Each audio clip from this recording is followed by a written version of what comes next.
Tips para vivir el culto en tu casa. Primero, prepara tu hogar para participar.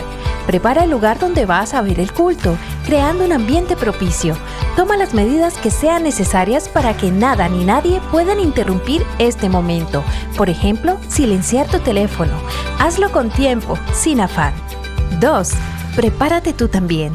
Una vez preparado el lugar, ahora te invitamos a que te prepares, ya sea de manera individual o en familia, para tener un encuentro con el Señor. Si estás solo, recuerda que formas parte del cuerpo de Cristo y estamos unidos por el Señor, así que no estás solo. 3. Abre bien los oídos y también el corazón. Dios nos habla por su palabra, así que abre bien los oídos. Participa activamente de las lecturas bíblicas, las oraciones y los cantos. 4. Invita a los miembros de tu familia a participar. Este es su momento para compartir la fe en el Señor Jesucristo con nuestra familia. 5. Reconociendo al Señor con nuestros diezmos y ofrendas.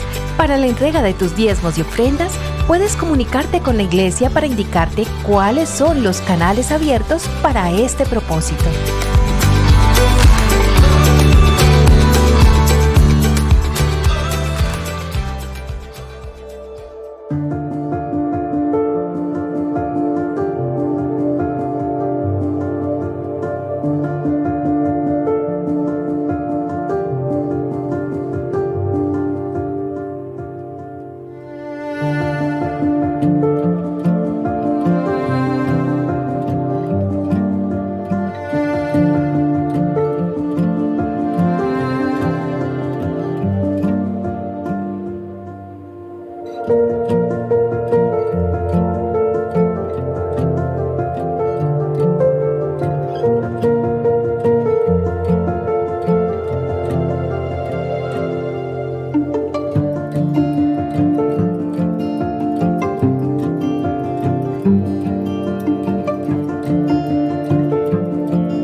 Amada iglesia, avanza el mes de noviembre y somos testigos de la fidelidad, el cuidado y el amor de Dios. Avanza este mes y estamos tan agradecidos con el Señor por todo lo que ha estado haciendo, por su grandeza, su poder y su cuidado. Nos encontramos hoy, domingo, a alabar y exaltar al Rey de Reyes en familia, porque Dios es bueno en gran manera. Y como su palabra en el Salmo que estaremos escuchando ahora lo dice, para mí el bien es estar cerca de Dios. Alabado sea el Señor, bueno es nuestro Dios.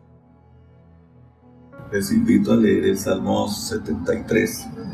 En verdad, cuán bueno es Dios con Israel, con los puros de corazón. Yo estuve a punto de caer y poco me faltó para que resbalara. Sentí envidia de los arrogantes al ver la prosperidad de esos malvados. Ellos no tienen ningún problema, su cuerpo está fuerte y saludable. Libres están de los afanes de todos, no les afectan los infortunios humanos. Por eso lucen su orgullo como un collar y hacen gala de su violencia. Están que revientan de malicia y hasta se les ven sus malas intenciones. Son burlones, hablan con doblez y arrogantes oprimen y amenazan.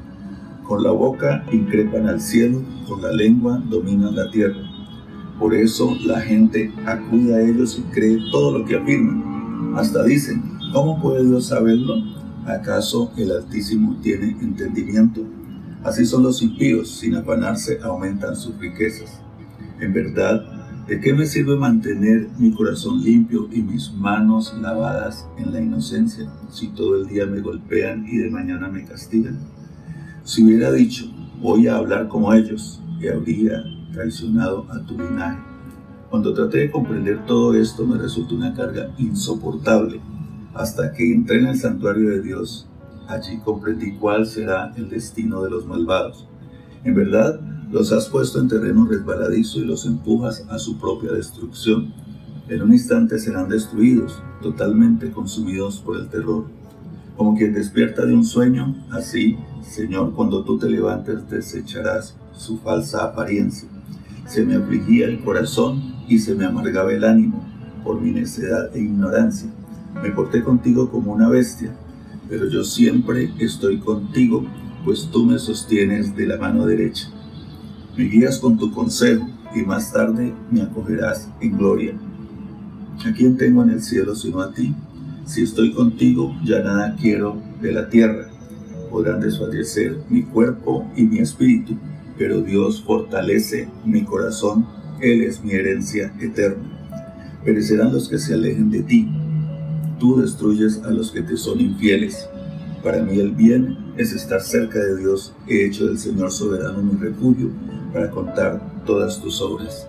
Este pasaje nos invita a no estar pendiente o mirando la prosperidad de otros, sino dedicarnos a obedecer al Señor, a encomendar nuestra vida al Señor.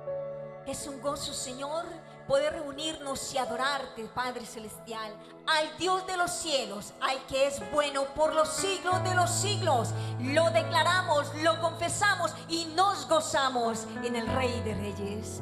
Aleluya, Señor.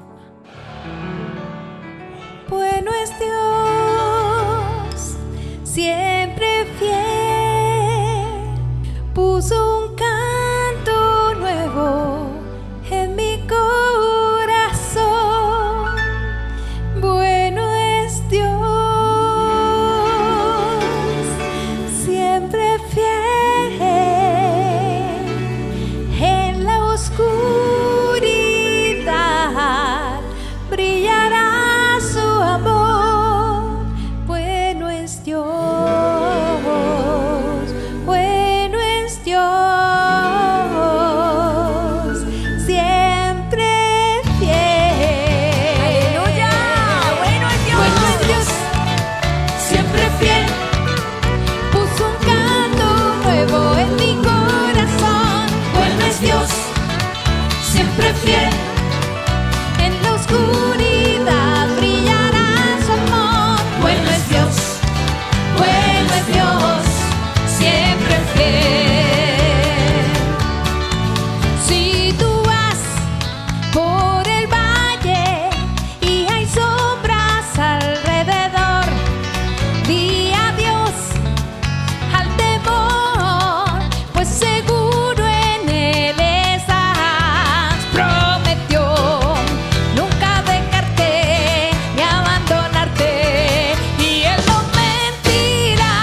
gozo por este tiempo en familia, que podemos disfrutar de estas alabanzas y poder cantar con gozo. Te exaltamos, oh Dios, con alegría, familia. Vamos juntos y decimos: bueno es Dios. ¡Woo! Bueno es Dios, siempre fiel. Puso un canto nuevo en mi corazón. Bueno es Dios, siempre fiel.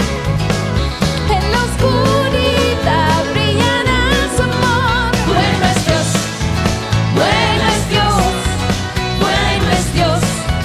Grande es Él, bueno es Dios, grande es Él, siempre fiel. Gloria a Dios, altísimo Señor. ¡Aleluya! Y es con gozo que se alaba al Rey. ¡Júbilo! Dile: Señor, con todo mi ser, te adoro y te bendigo. ¡Aleluya! Dilo. Gozaré en tu presencia, Jehová, con todas mis fuerzas gritaré. Hey, me gozaré en tu presencia, Jehová, con todas mis fuerzas. Ante ti Con gozo, cantaré con alegre danza, celebraré, cantaré y me gozaré. ante ti Ante ti con gozo, cantaré con alegre danza, celebraré, cantaré y me gozaré. así es. Me gozaré en tu presencia, Jehová, con todas mis fuerzas gritaré. Hey, me gozaré en tu presencia, Jehová, con todas mis fuerzas gritaré. Ante ti Con gozo, cantaré con alegre danza, celebraré, cantaré y me gozaré.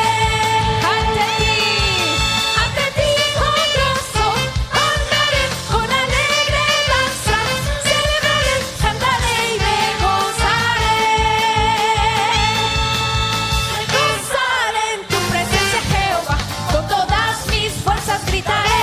Hey, me gozaré en tu presencia, Jehová, con todas mis fuerzas gritaré. ante ti Con gozo, cantaré con alegre danza, celebraré, cantaré y me gozaré. Ante ti con gozo, cantaré con alegre danza, celebraré, cantaré y me gozaré. ¡Aleluya! ¡Adórale! ¡Con gozo! ¡Con júbilo! ¡Gracias, Jesús! Gracias, Rey, Dios soberano.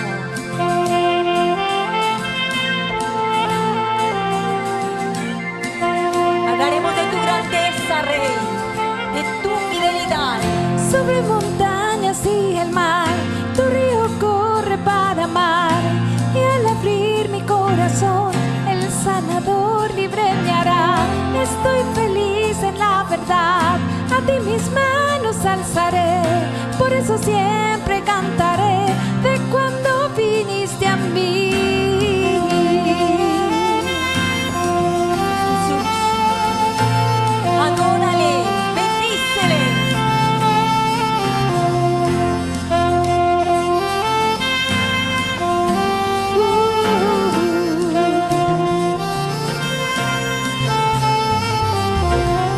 Sobre montañas y el mar, tu río corre para amar, y al abrir mi corazón, el sanador libre me hará. Estoy feliz en la verdad, a ti mis manos alzaré, por eso siempre cantaré de cuando viniste a mí. Cantaré de tu amor por siempre, cantaré de tu amor por siempre,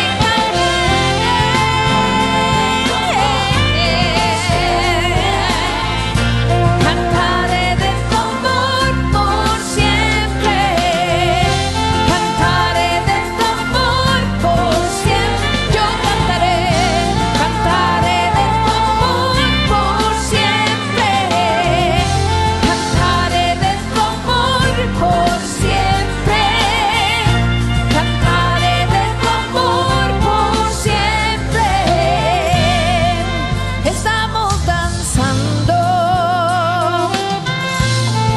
pero dicen que es locura. Pero cuando el mundo vea tu luz, danzarán también como danzamos hoy. Cantaré de tu amor por siempre. Cantaré de tu amor por siempre. Cantaré, oh, oh, oh, cantaré, cantaré de tu amor por siempre. Cantaré de tu amor por siempre. Yo cantaré.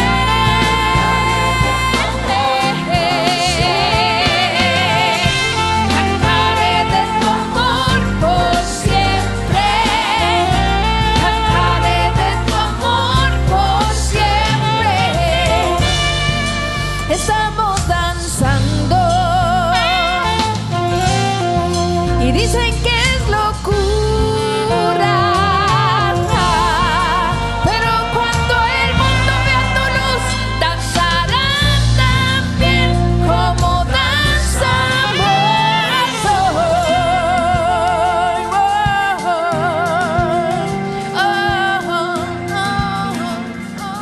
hoy. El Salmo 73 nos lleva a reflexionar sobre lo bueno que es Dios para con su pueblo y la manera como fortalece nuestro corazón. Frente a ello, solo nos queda reconocer la soberanía de Dios, proclamar sus maravillosas obras y rendirnos en obediencia a Él. Una manera de hacerlo es a través de nuestros diezmos y nuestras ofrendas. Sea esta la oportunidad para que en un acto de obediencia al Señor entreguemos nuestros diezmos y nuestras ofrendas para el Señor y el servicio de la obra, y en la canasta del amor para los más necesitados. Señor, te queremos bendecir, te queremos dar gracias por todo lo que tú nos das, Señor. Gracias por cada persona que nos está escuchando, Señor. Gracias, Señor, por permitir que su corazón sea sensible a tu voz. Bendícenos en el nombre de Jesús. Amén.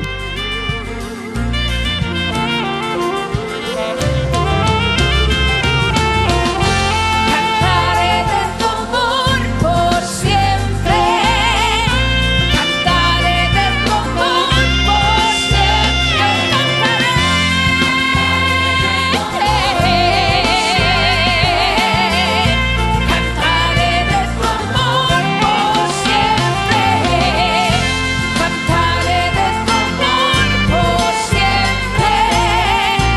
Cantaré de tu amor por siempre, por siempre, por siempre, por siempre, cantaré de tu amor por siempre.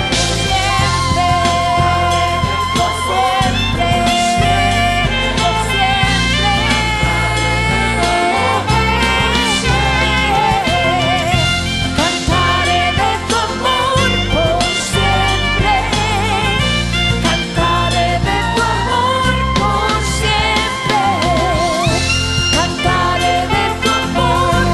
amor por siempre. Cantaré de tu amor por siempre. Cantaré de tu amor por siempre. Cantaré de tu amor por siempre. Cantaré de tu amor por siempre. Cantaré de tu amor por siempre. Por siempre, Dios. Cantaré de tu amor por Por siempre, Señor. Tu iglesia, Señor, contará tus bondades y tus maravillas, Señor. Tu iglesia que milita cada día, Señor, viendo tu grandeza y tu poder, viendo tu obrar soberano, disfrutando de tus bendiciones, cantaremos de tu amor por siempre, porque eres bueno en gran manera, Señor. Gracias por este tiempo, gracias por esta maravillosa mañana y gracias por tu palabra preciosa. Gracias porque nos conforta, nos anima. Gracias por el poder de tu palabra en nuestro corazón. Aleluya. Gracias, Señor, por tu palabra una vez más. Dispuestos a escucharte, Señor. Nuestro corazón abierto y hambriento, nuestros oídos abiertos para escucharte. Nuestra oración hoy, Señor, es que tu palabra pueda correr, Señor, entre nosotros, trayendo libertad, sanidad, restauración, dirección, consuelo, que nos desafíe, que nos pueda sacar de las zonas de confort en las que a veces nos ubicamos como hijos tuyos y discípulos. Gracias, Señor. Estamos pues en tus manos y rogamos que lo que hoy se diga desde este púlpito sea, Señor, una exposición y presentación de tu palabra y nada más que de tu palabra. Por favor, Señor, en el nombre de Jesús. Amén. Amén. Mis hermanos, ya vamos marchando en este camino el acercamiento a la primera carta del apóstol Pedro. Y ha sido un acercamiento bien interesante el contemplar cómo el Señor nos llena de esperanza en medio, como se lo está diciendo a los creyentes el apóstol Pedro, en medio de las situaciones que viven, de las tensiones que viven, de la persecución, del sufrimiento, del rechazo social por su fe, cómo el Señor les invita a sostenerse firmes en la fe. Y hemos abordado ya, como les había anunciado, hace 15 días, iniciamos ya la segunda sección del libro o la carta del apóstol Pedro. Y en esa segunda sección lo que tenemos es que hay una demanda a los lectores. Hay una exigencia para los lectores y la exigencia es a tomar en serio esa realidad de que son extranjeros y peregrinos. O sea, vivan como tal. No vivan de otra manera diferente a la condición a la cual ustedes han sido llevados, para la cual han sido elegidos, han sido separados. No vivan de una manera diferente a la forma, al llamado que han recibido de parte del Señor. Tomen en serio esa posición, tomen en serio esa condición, tomen en serio el llamado, tomen en serio esa elección que Dios ha hecho sobre ustedes. ¿Y cómo se toma en serio?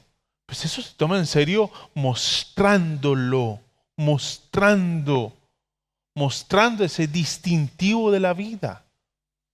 Eso que me hace diferente a los demás. ¿Qué es lo que esa comunidad, esos oyentes podían mostrar, ese estilo de vida distinto que deben exhibir? Y esto nos remonta a las palabras del Señor en el Sermón de la Montaña, que ese es un llamado donde el Señor les llama, el Señor Jesús, en ese Sermón de la Montaña, en capítulo 5 de Mateo, Él les va a hacer el siguiente llamado. Una vez les dice que son sal y luz. El Señor ha hecho a la iglesia sal y luz. La iglesia no se hace sal y luz. Es Dios quien la ha hecho. Y Él inicia, ustedes son la sal de la tierra, versículo 13 del capítulo 5 de Mateo, y versículo 14, ustedes son la luz del mundo. Y una vez les dice lo que han sido hechos por esa obra del Señor, les va a decir, hagan brillar su luz delante de todos para que ellos puedan ver las buenas obras de ustedes y alaben al Padre que está en los cielos. Qué tremendo desafío. Para que ustedes deben caminar de tal manera, hacer las obras, vivir de tal manera delante de ellos, que hagan brillar la luz delante de todos para que ellos puedan ver las buenas obras y alaben al Padre que está en el cielo. Imagínate el desafío, el llamado, la responsabilidad que tenemos. Y creo que esa introducción está muy de la mano con lo que hoy nos corresponde abordar. Y estamos en esa sección que es un poco incómoda. La sección es un poco incómoda porque lo decíamos al finalizar la semana pasada, y el pastor en la introducción el domingo pasado nos llevaba o nos comunicaba lo incómodo que es para la sociedad contemporánea hablar de sujeción, de sometimiento, hablar de autoridad. Es algo que no logra tener muy buena aceptación. De hecho, creo que son las partes de la Escritura que nosotros quisiéramos como recortar y quitar. O a lo mejor en nuestra interpretación decimos, no, eso hay que interpretarlo al día de hoy de otra manera. Eso hay que considerarlo. Las condiciones sociales, políticas, económicas que vivimos son diferentes y hay que revisar eso e interpretarlo de manera diferente. Creo que el problema no es de interpretación, el problema es del corazón nuestro, que tiene una lucha con la autoridad, tiene una fuerte tensión con la autoridad y tenemos una fuerte tensión con la idea de la sujeción en cualquiera de las esferas. En 8 días estaremos hablando de la sujeción en la relación de familia. Eso sí que genera tensiones. Eso sí que genera tensiones. Porque vivimos en una época donde todos queremos vivir vidas insubordinadas. Sometimiento cero a nadie, yo soy mi autoridad y todos, casi que lo que esperamos es que todos sirvan o ayuden o aporten a esa autonomía, que no está la sujeción en contra de la autonomía, pero hemos hecho un despliegue de esa libertad que nos ha llevado a pensar que esa libertad casi que hace nula toda la posibilidad de una autoridad sobre mí. Y eso no es lo que la Escritura plantea. Y ese es el gran desafío para nosotros. Quiero invitarles para que nos acerquemos al texto, capítulo 2 de la primera carta del apóstol Pedro. Capítulo 2, versículo, vamos a estar leyendo del versículo 18 al 25. Un texto que demanda bastante porque al abordarlo nos vamos a dar cuenta del choque que vamos a tener con el texto, con solo leerlo. Criados, ya con esa mera palabra ya tenemos un problema. Criados, sométanse con todo respeto a sus amos, no solo a los buenos y comprensivos, sino también a los insoportables. Porque es digno de elogio que por sentido de responsabilidad delante de Dios se soporten las penalidades aún sufriendo injustamente. Pero ¿cómo pueden ustedes atribuirse mérito alguno si soportan que los maltraten por hacer el mal? En cambio, si sufren por hacer el bien, eso merece elogio delante de Dios. Para esto fueron llamados, porque Cristo sufrió por ustedes, dándoles ejemplo para que sigan sus pasos. Él no cometió ningún pecado, ni hubo engaño en su boca. Cuando proferían insultos contra él, no replicaba con insultos. Cuando padecía, no amenazaba, sino que se entregaba a aquel que juzga con justicia. Él mismo, en su cuerpo, llevó al madero nuestros pecados para que muramos al pecado y vivamos para la justicia. Por sus heridas, ustedes han sido sanados. Antes eran ustedes como ovejas descarriadas, pero ahora han vuelto al pastor que cuida de sus vidas. Ese texto es un texto que incomoda en nuestro tiempo, es un texto que nos va a generar una fuerte tensión. Y para abordar ese texto quiero iniciar con un comentario de un libro. Es un libro que escribe La Voz de los Mártires. Es una recopilación de 3 autores que hace La Voz de los Mártires. El libro se llama La Iglesia Triunfante. Y en este libro escribe John Piper y escribe lo siguiente. Él tiene la oportunidad de asistir a una conferencia donde hay un pastor que sufrió 14 años encarcelado por el comunismo en su país. Y sufrió el rechazo, las tensiones, los maltratos, el aislamiento por su fe. Y este personaje de quien les estoy hablando está en una conferencia, un grupo de pastores, entre los cuales está participando John Piper.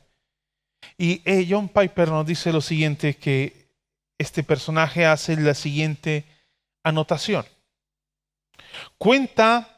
Contando una historia o una anécdota, una de las historias que cuenta es sobre un abad de la orden de Cister, quien fue entrevistado por la televisión italiana. La persona que hizo la entrevista estaba particularmente interesada en la tradición cisterciense de vivir en silencio y en soledad.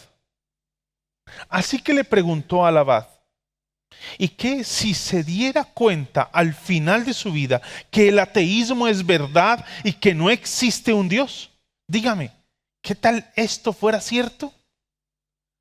El abad respondió, la santidad, el silencio y el sacrificio son hermosos en sí mismos. Aún sin la promesa de una recompensa, incluso así habré utilizado bien mi vida. El pastor sigue en su anécdota y va a decir lo siguiente. La respuesta de Pablo a la pregunta del entrevistador habría sido totalmente opuesta a la respuesta del abad.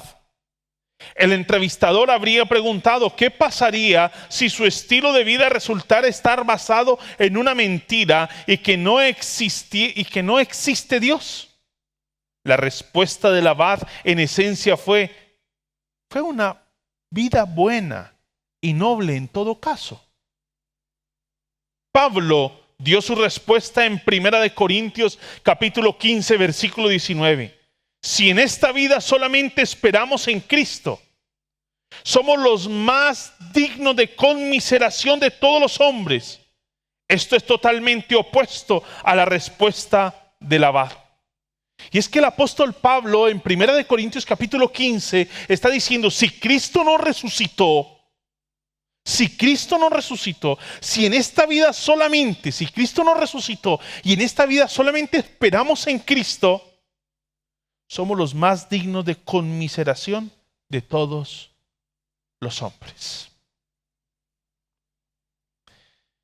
Creo que el texto de la Escritura podemos revisarlo desde el planteamiento que nos está haciendo de los criados, o el término que usan algunas traducciones para traducir el término allí es esclavos, siervos, criados.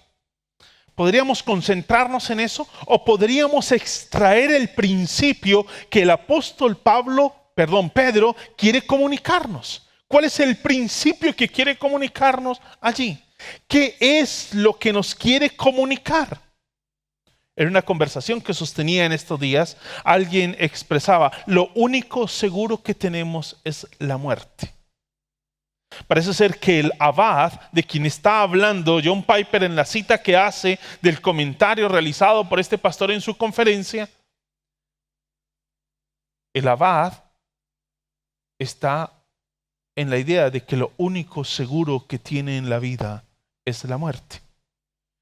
Y que en última, si Cristo no murió y no es real lo de la resurrección y no hay perdón de pecados, pues fue bueno lo que vivió. El apóstol Pablo va a decir, en respuesta al abad, va a decir, somos los más dignos de conmiseración si en realidad Cristo no resucitó. ¿Por qué les traigo esto a colación? Porque el texto habla del sufrimiento. El texto que acabamos de leer habla del sufrimiento.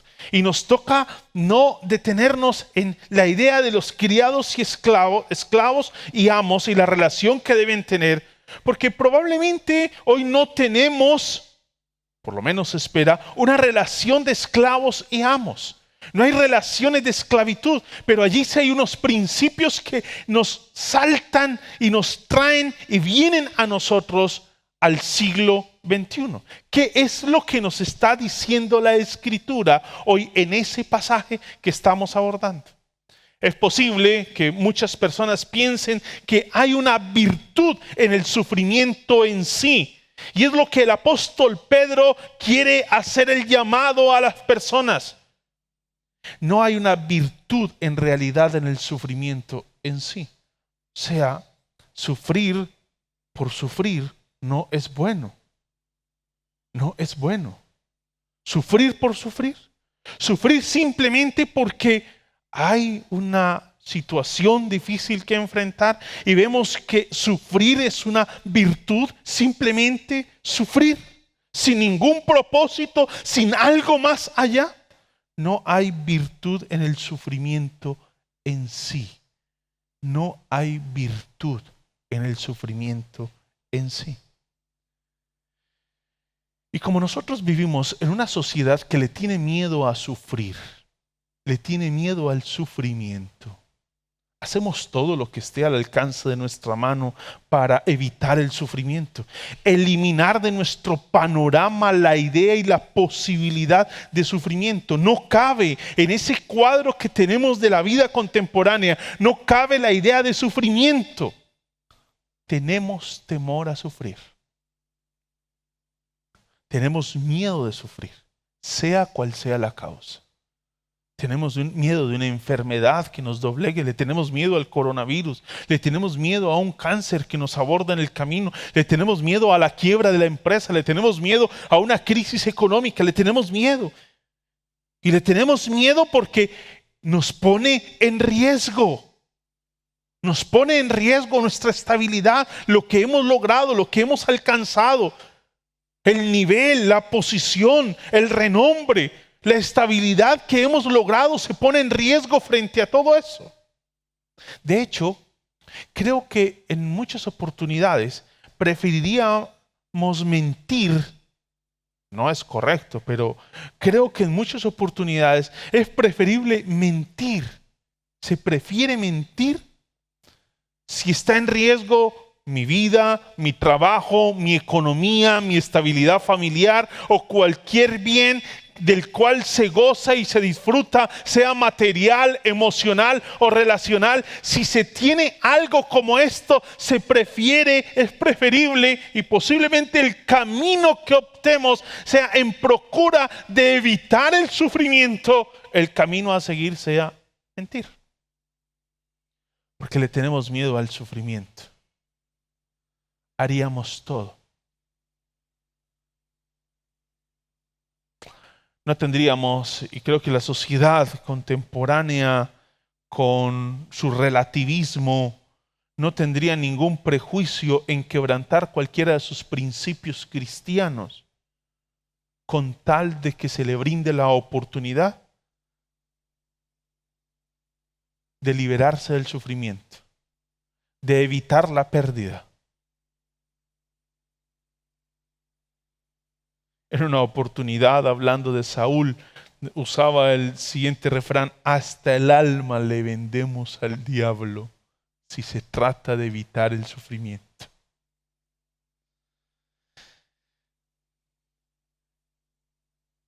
Y con una teología como la que tenemos hoy, la teología de la prosperidad, donde la prosperidad económica, física, profesional, empresarial, familiar, es parte de las enseñanzas que se tiene hoy, donde el sufrimiento no tiene lugar dentro de la vida cristiana, no hay lugar dentro de la vida de la iglesia, no hay lugar del sufrimiento dentro del caminar cristiano, y se observa el sufrimiento como una consecuencia del pecado. Creo que eso es totalmente opuesto al mensaje del Evangelio y totalmente opuesto a lo que nos está planteando el texto. Porque el texto nos está haciendo un llamado al sufrimiento. el texto es un llamado al sufrimiento. Y eso suena extraño en una época como la nuestra. Suena extraño. Suena extraño. Es verdad que el pecado genera algún tipo de sufrimiento. Hogares destruidos, situaciones económicas que se vienen abajo, pero el sufrimiento también es causa del proceso de la santificación, de la necesaria santificación que estamos viviendo. Y como es parte del proceso de esa necesaria santificación que estamos viviendo, que hoy estamos viviendo, lo que nos va a decir el texto es que Cristo es nuestro modelo. Y como Él sufrió por nosotros en una experiencia sustitutiva, Él muere por nosotros para que nosotros los pecadores fuésemos hechos justicia de Dios en Cristo. Él sufre por nosotros, sufre para regalarnos el bien de ser adoptados hijos de Dios, para alcanzar la justicia de Dios. Imagínate el modelo que tenemos, y el apóstol Pedro nos está diciendo que debemos seguir sus pisadas. De manera que cuando nos acercamos a la experiencia del abad y a la experiencia del apóstol Pablo, cuando el abad dice de que en últimas, pues, si no hay resurrección, pues bueno, vivimos bueno, la santidad, la vida de silencio, la vida de privaciones fue algo bueno. Creo que el abad no ha entendido y no tiene unas convicciones muy claras. Lo que sí tiene Pablo. Pablo dice, mire, si esto no tiene sentido, entonces somos los más dignos de conmiseración si Cristo no ha resucitado. Si Cristo no ha resucitado. ¿Sabes qué es lo que nos sostiene en medio del sufrimiento? La realidad de que Cristo resucitó. La realidad de que Él es el primero entre todos. Eso es lo que nos sostiene. Vámonos al texto que estamos hoy abordando en el capítulo 2, versículo 18 al 25. No lo vamos a revisar en orden, vamos a desplazarnos por el texto y vamos a movernos y vamos a tratar de extraer lo que nos está diciendo el pasaje. El apóstol Pedro nos está planteando que Cristo es el modelo a seguir. En el versículo 20 al 21 nos lo va a dejar muy claro. Está puesto en una manera explícita, no está allí oculto, no es algo que tenemos que detenernos como a mirar a ver si logramos entenderlo. No. La segunda parte del versículo 20 dice, en cambio, si sufren por hacer el bien, eso merece elogio delante de Dios. Para esto fueron llamados. Para esto fueron llamados. Porque Cristo sufrió por ustedes, dándoles ejemplo para que sigan sus pasos. Para esto fueron llamados. Cristo sufrió por ustedes. Esa expresión es preciosa en el texto. Y lo que el texto está resaltando allí es la idea de la expiación realizada por el Señor, una expiación que realizó en sustitución. Él muere por mí. Segunda de Corintios 5:21 lo va a expresar muy bien. El que no cometió pecado, por nosotros se hizo pecado, para que nosotros seamos hechos justicia de Dios en Él. La expiación es el tema central del Nuevo Testamento. En Él muestra la muerte de Cristo en ofrenda por el sacrificio redentor. De eso está hablando el pasaje. De eso está hablando el pasaje. Nos está demostrando, nos está mostrando cómo ese tema central de la expiación, Cristo muriendo, dándose en ofrenda por el sacrificio redentor. Dándose por mí, tomó nuestro lugar e hizo por nosotros lo que nosotros no podíamos hacer. Él muere en nuestro lugar. El versículo 24 dice, Él mismo en su cuerpo llevó al madero nuestros pecados, para que muramos al pecado y vivamos para la justicia.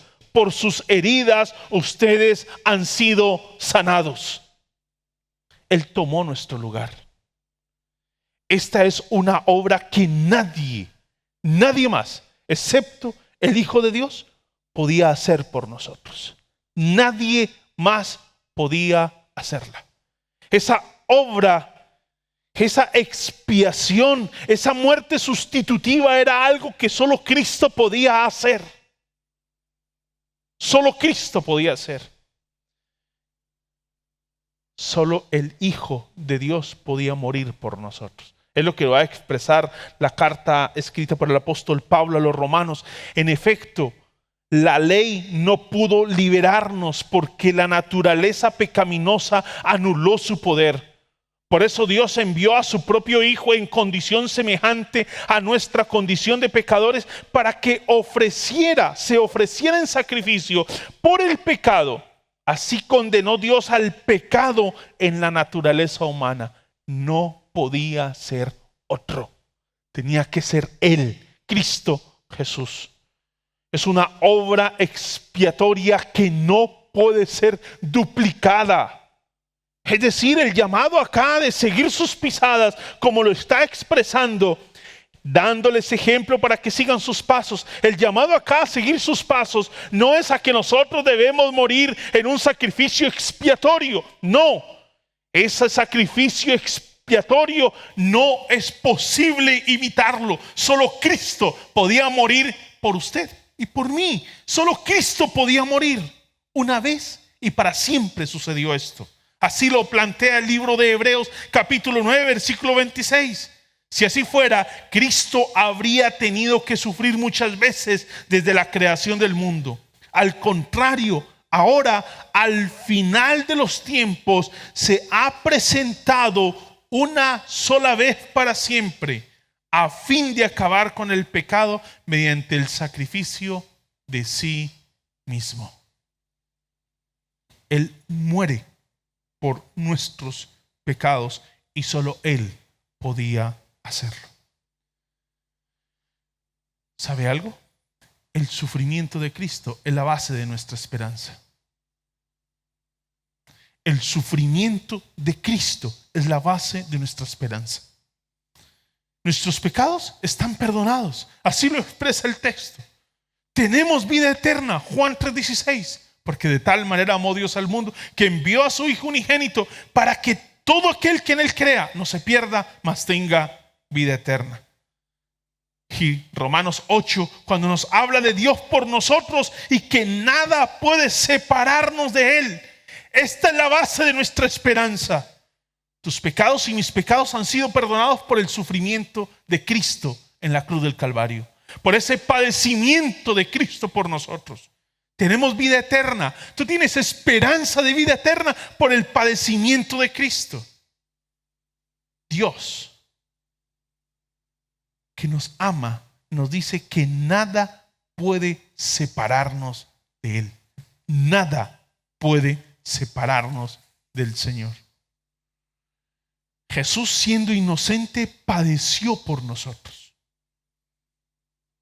Jesús, siendo inocente, padeció por nosotros. Él no cometió pecado. Segunda de Corintios 5:21, lo he citado en 2 oportunidades en lo que hemos compartido. Al que no cometió pecado, por nosotros Dios lo trató como pecador. Esto nos desafía a nosotros. Y es el desafío de Pedro para los oyentes. El desafío de Pedro. Para esto fueron llamados. ¿Para qué? Para lo que está diciendo el versículo 20. En cambio, si sufren por hacer el bien, eso merece elogio delante de Dios. Para eso fueron llamados. Y usted dirá, ¿es que hay alguna virtud en el sufrimiento? No, en el sufrimiento en sí no hay una virtud. No la hay. No hay una virtud en el sufrimiento en sí.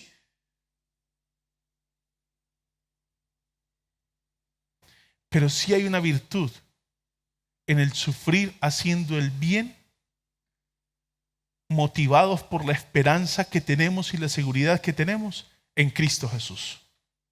Eso sí es una virtud. Sufrir haciendo el bien, por la esperanza que tenemos. Por la esperanza que tenemos en Cristo Jesús. La esperanza de la que acabo de hablarles. Perdón de pecados. Vida eterna. Un amor del cual nadie puede separarnos. Romanos capítulo 8. Para esto fueron llamados. Versículo 21. Lo que está diciéndonos allí el texto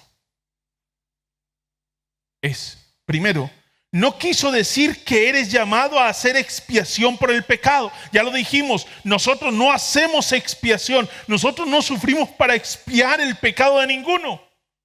Pero lo que sí quiso decir es que estás llamado a amar como Jesús amó.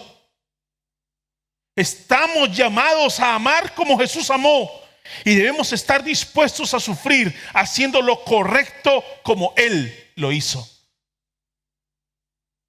¿Sabes qué fue lo que llevó a Cristo a la cruz del Calvario? El amor por ti y el amor por mí. Fue una entrega voluntaria. Él se entregó. Mi vida he decidido dar. Fue una entrega voluntaria. Para esto fuimos llamados, porque Cristo sufrió por ustedes, dándoles ejemplo para que sigan sus pasos. Lo que nos quiso decir es que estamos llamados a amar como Jesús amó. Y estamos nosotros llamados y debemos estar dispuestos a sufrir haciendo lo correcto como lo hizo Cristo. El modelo entonces que estamos siguiendo hoy es el modelo del amor y el modelo del dolor. El modelo del amor y el modelo del dolor. A eso es lo que nos está llamando el texto hoy. No ganamos nuestro perdón sufriendo como Jesús. No, no es que yo debo sufrir para ver si obtengo el perdón. No, más bien somos libres gracias al perdón obrado por Cristo Jesús y a la justificación obrada por Él. Somos libres para amar como Jesús. Somos libres para amar como Jesús. Somos libres para perdonar como Jesús perdonó. ¿Por qué? Porque Él sufrió por nosotros. Nosotros podemos sufrir como Él.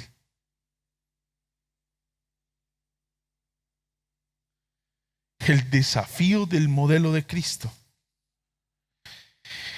Y aquí viene lo interesante de toda esta construcción que el apóstol Pedro está hablando. Y como les decía al comienzo, hablar de la relación entre los esclavos y los amos puede convertirse en un distractor en este momento.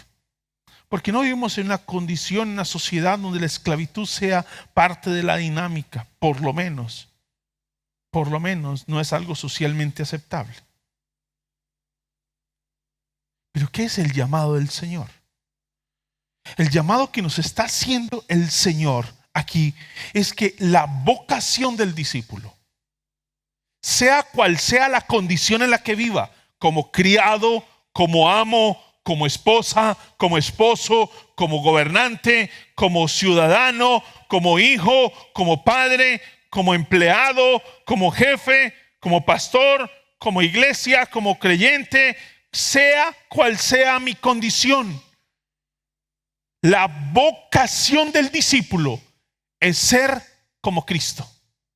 Esa es la vocación del discípulo. La vocación del criado acá, a la que está siendo llamado el criado, es hacer como Cristo. La vocación acá de los gobernantes, de los ciudadanos, de la esposa, del esposo, es hacer como Cristo.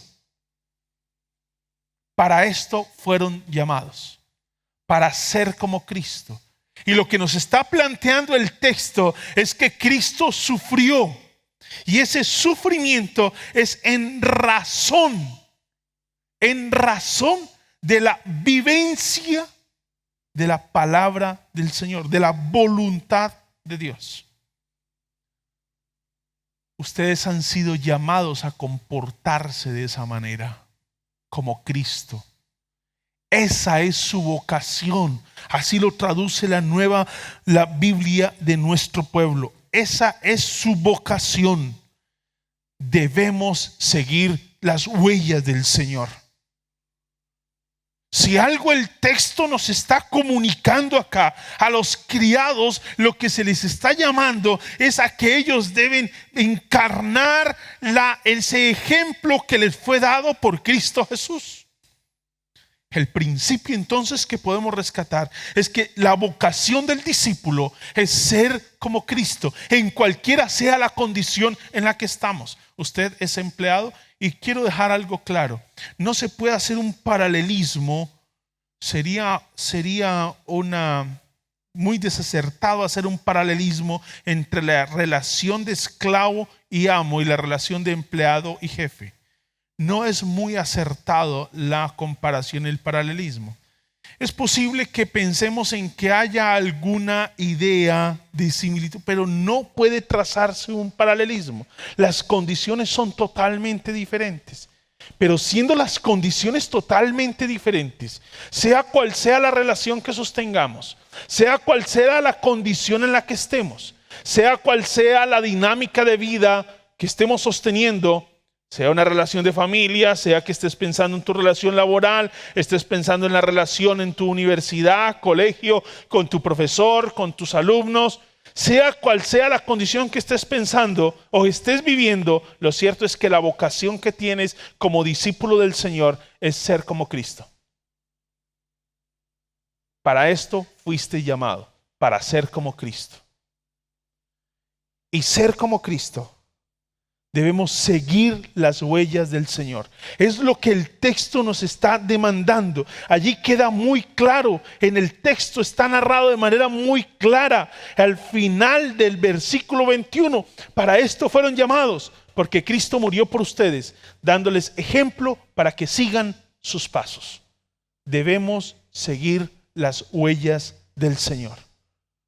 Mateo 16:24 dice: luego dijo Jesús a sus discípulos: si alguien quiere ser mi discípulo, tiene que negarse a sí mismo, tomar su cruz y seguirme.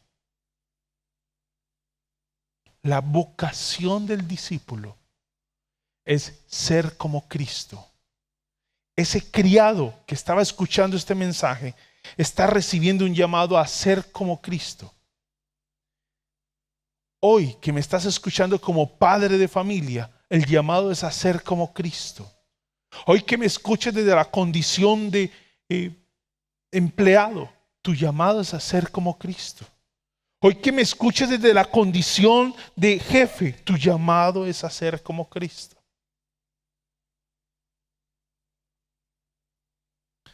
Juan capítulo 13, versículo 15 dice: les he puesto ejemplo para que hagan lo mismo que yo he hecho con ustedes. Les he puesto ejemplo para que hagan lo mismo que yo he hecho con ustedes. La vocación del discípulo es ser como Cristo. El llamado en un texto como este, como el que estamos leyendo, no es a replicar la relación de esclavitud. No es el llamado. De hecho, podemos devolvernos en la historia y darnos cuenta que precisamente fue un hombre guiado por el Señor en la historia quien se levantó en el Parlamento inglés para luchar por la abolición de la esclavitud. De manera que el llamado en este texto no es a replicar la esclavitud como modelo para la sociedad. Algo ya superado, algo que ya tenemos y dejamos de lado, o por lo menos eso es lo que esperamos. Pero sí se nos llama hoy a vivir como Cristo vivió. Capítulo 3, versículo 8 de la primera carta de Pedro. Hay unos versículos adelante de donde estamos. En fin, vivan en armonía los unos con otros, compartan penas y alegrías, practiquen el amor fraternal, sean compasivos y humildes, no devuelvan mal por mal ni insulto por insulto, más bien bendigan, porque para esto fueron llamados, para heredar una bendición. ¿Se da cuenta que el llamado a los criados es a ser como Cristo. Y ese principio sí se aplica a nosotros. La relación de amos y siervos quizá no la podemos traer hoy, pero sí tenemos el llamado a nosotros hoy en este texto a comportarnos como Cristo. Es un principio universal. Y cuando hablamos de un principio universal es para todos los tiempos y para todo lugar. La manera como Cristo vivió, sufrió y murió establece un llamado para nosotros.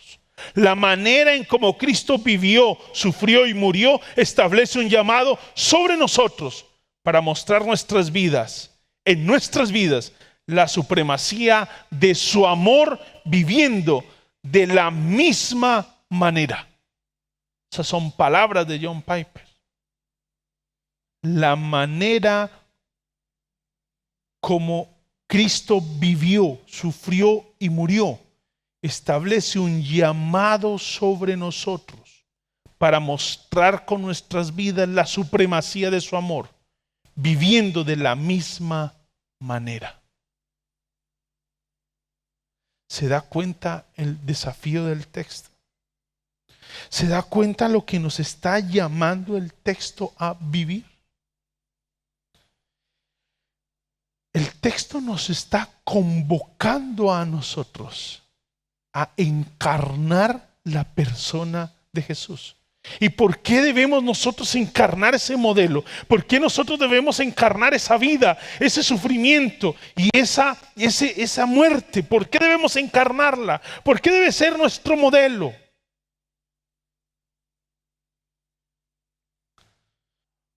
Porque Él murió por ti para el perdón de tus pecados, de mis pecados. Él murió para tu redención y mi redención. Por eso nosotros hoy tenemos a Cristo como modelo. Por eso. Y seguir a Cristo para los oyentes implicaba el rechazo de la sociedad, porque era encarnar un modelo de vida que la sociedad no estaba dispuesta a tolerar, a permitir. Y mira lo valioso del texto en el versículo 22. Él no cometió ningún pecado, ni hubo engaño en su boca. Hablando de Cristo. Versículo 23. Cuando proferían insultos contra él. ¿Y sabes por qué lo insultaban? Lo insultaban porque estaba muriendo, estaba cargando, estaba asumiendo nuestra culpa. El que no cometió pecado vivió el insulto de todos los que estaban a su alrededor. ¿Y sabes qué dice el versículo 23 que hacía él? Y la narración que encontramos en los evangelios no replicaba con insultos.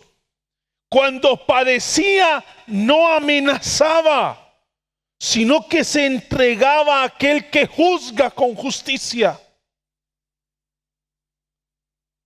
La invitación, el llamado del texto es esa vocación del discípulo de ser como Cristo. Y en ese vivir esa voluntad de Dios vamos a tener resistencia. En la sociedad contemporánea lo vemos.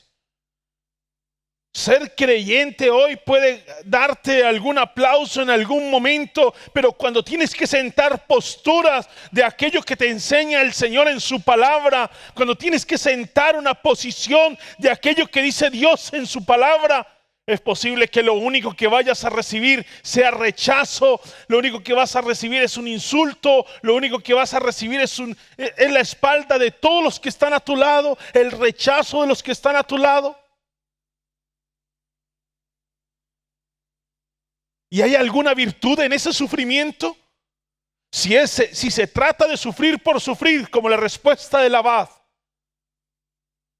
Si se trata de sufrir por sufrir, no hay ninguna virtud en él. Pero si se trata de sufrir con la esperanza que nos viene planteando el apóstol Pedro desde el capítulo 1, que fuimos elegidos gracias a una gran misericordia, para una gran herencia, hablándonos de una esperanza viva, de una herencia que tiene unas características especiales, si para eso estamos viviendo, entonces sí vale la pena sufrir. Sí hay que seguir a Cristo como modelo. Sí hay que seguirlo. El que no cometió ningún pecado, ni hubo engaño en su boca, lo insultaron y él guardó silencio. Cuando padecía no amenazaba, sino que lo que hacía era entregarse a aquel que juzga con justicia.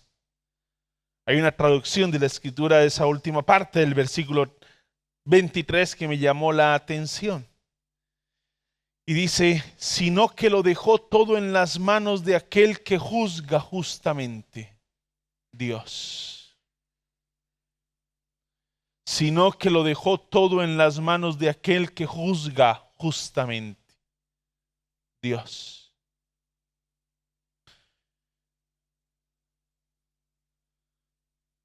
Ser creyente tiene una vocación.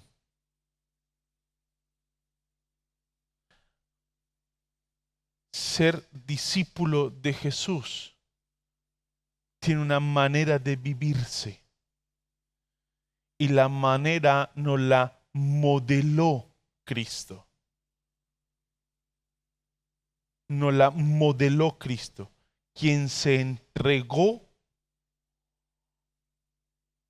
el que no cometió pecado, sufrió todas las injusticias por nosotros los pecadores, para darte la salvación y darte la seguridad de una esperanza viva.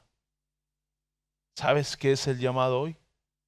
El llamado es a que permanezcas firme en aquel que te llamó. Con la certeza del apóstol Pablo, cuando dice, si Cristo no resucitó, somos los más dignos de conmiseración.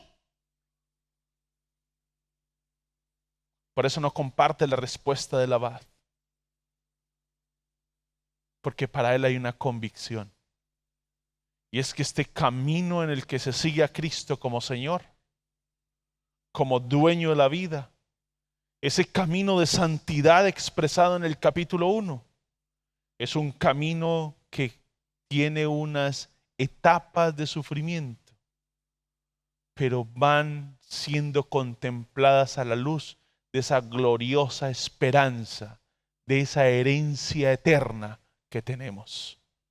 Por eso, mi hermano, le hago el llamado hoy a través de la palabra del Señor, o mejor, que la palabra del Señor hoy nos llama a entender que la vocación del discípulo es ser como Cristo y no hay otro. Oremos al Señor.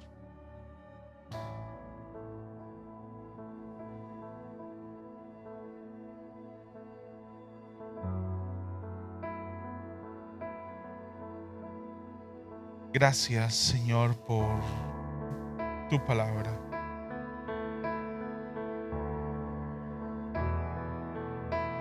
Señor, en un momento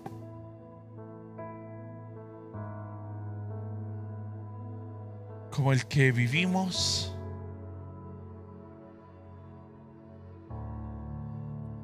en el que el temor al sufrimiento, Señor, nos lleva a renunciar aún a la fe, a nuestros principios,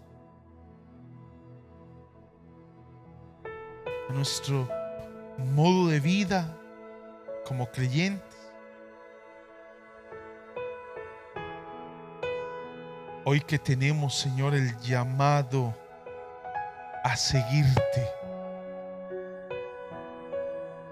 a seguir tus pisadas frescas, que nos dan cuenta de que ese camino de fe es un camino que conlleva el sufrimiento, pero que la virtud está no en el sufrimiento en sí, sino, Señor, en que ese camino de sufrimiento, ese camino de dolor, Que ese camino que experimentamos de dolor, de sufrimiento, de agonía, Señor, puede ser una enfermedad, una persecución, puede ser una crisis emocional.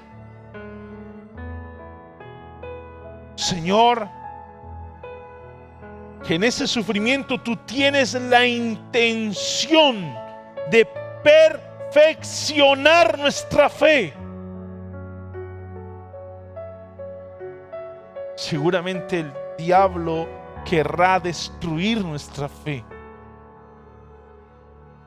Pero como en la historia de Job, tú tenías la intención de perfeccionar su fe. Así hoy con nosotros, Señor. Tú tienes la intención de perfeccionar nuestra fe. Gracias por ese camino que nos estás mostrando hoy, el camino de Cristo, en el que está involucrado el sufrimiento. Pero lo miramos, Señor, lo miramos, Dios, contemplando esa gloriosa herencia, esa gloriosa seguridad que tenemos en Cristo, gracias a su muerte. Bendito seas, Señor, estamos en tus manos y que tú nos ayudes en este caminar, en el nombre de Jesús. Amén. Amén, mis hermanos. Estamos entonces dándole ya cierra esta segunda partecita de la segunda sección que estamos abordando. Y en esta segunda parte quiero terminar con esto que lo usé en la oración, pero quiero volver a repetir. El sufrimiento por una enfermedad o por una persecución tienen algo en común. En ambas, Satanás tiene la intención de destruir nuestra fe. Y en ambas, Dios tiene el control para perfeccionar nuestra fe. Quiero invitarte a que tengas la certeza de que la vocación que tienes como discípulo del Señor es seguirlo a Él. Este es un camino en el que nos vamos a encontrar con el sufrimiento, pero Dios está contigo. Que Dios les ayude. Recuerde, no se vaya sin tomarse un café, sin compartir allí con los suyos, sacar un espacio para meditar en qué es lo que el Señor les ha enseñado, que ha sido la lección de Dios para sus vidas. En 8 días les estaremos esperando para que sigamos compartiendo y aprendiendo de lo que nos dice Dios en la primera carta del apóstol Pedro.